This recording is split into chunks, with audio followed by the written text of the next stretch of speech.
आपण खरोखर जाणतो का की फक्त जाणतो असं दाखवतो? आपण स्वतःला फार हुशार समजतो. 4 पुस्तकं वाचली, 2 प्रवचन ऐकले, थोडं अध्यात्म समजलं आणि लगेच आपण इतरांना शिकवायला लागलो. पण संत ज्ञानेश्वर माऊली आज आपल्याला थेट आरशात उभं करतात आणि ते विचारतात, तू जाणतो तरी मनविषयी पण खरंच जाणतोस का? ही ओवी फक्त अर्जुनासाठी नाही, ही ओवी माझ्यासाठी, तुझ्यासाठी आणि आपल्यासाठी. आज आपण पाहणार आहोत ज्ञानेश्वरीतील दुसऱ्या अध्यायातील 92वी ओवी, जी अज्ञानाच्या गर्वावर घाव घालते.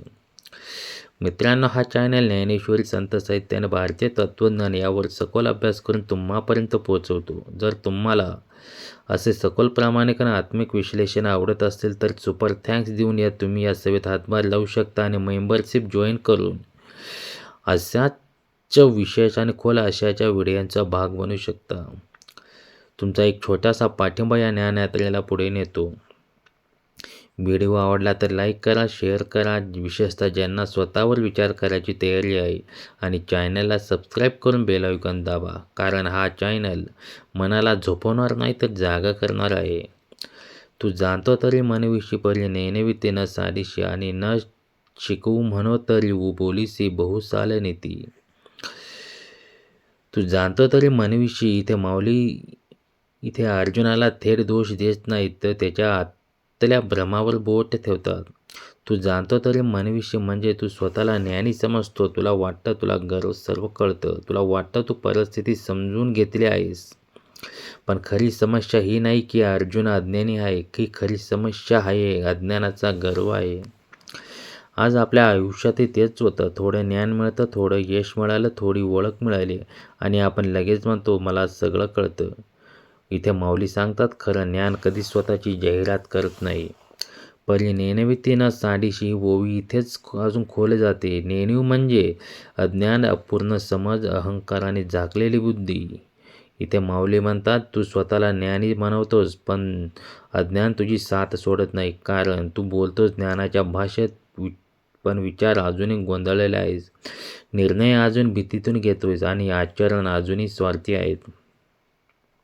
खरं ज्ञान ओळखायचं असेल तर एक कसोटी आहे. ज्ञानामुळे अहंकार वाढतो की नम्रता, आणि शिकू म्हणो तरी बोलीसी. इथे माऊली म्हणतात व्यंगावर, इथे माऊली महाराजांचा व्यंगात्मक प्रहार आहे. ते म्हणतात ते स्वतः अजून स्पष्ट नाही, स्वतः अजून स्थिर नाहीत आणि स्वतः अजून मुक्त नाहीत, पण इतरांना शिकवायला मात्र सगळ्यात पुढे.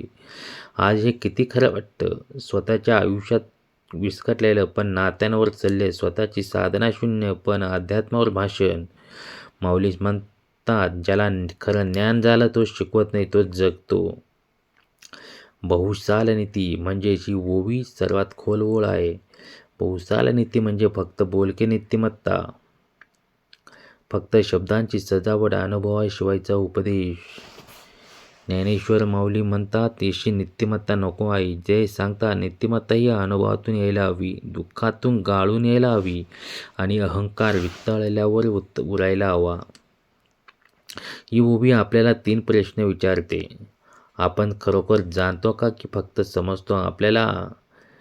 आपल्या ज्ञानामुळे आपला अहंकार वाढतोय का कमी होतोय? आपण शिकवतो की स्वतःवर काम करतोय?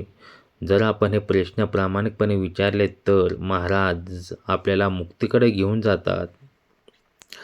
मित्रांनो, ही जरी ओवी तुमच्या मनाला भिडली असेल, जर तिने तुम्हाला थोडं थांबून विचार करायला लावला असेल, व्हिडिओ लाईक करा, व्हिडिओला शेअर करा, कारण हा संदेश कोणाला तरी जाग करेल, आणि चॅनलला सबस्क्राईब करा, कारण ज्ञानाची ही वाट अजून खूप लांब आहे. आणि हो, सुपर थँक्स आणि मेंबरशिप करून या ज्ञानसेवेत सहभागी व्हा. खरं ज्ञान बोलत नाही, ते शांतपणे माणसाला बदलतं. जय जय रामकृष्ण हरी. पुढच्या भागात आपण आणखी एका गूढ ओवीसोबत भेटूया.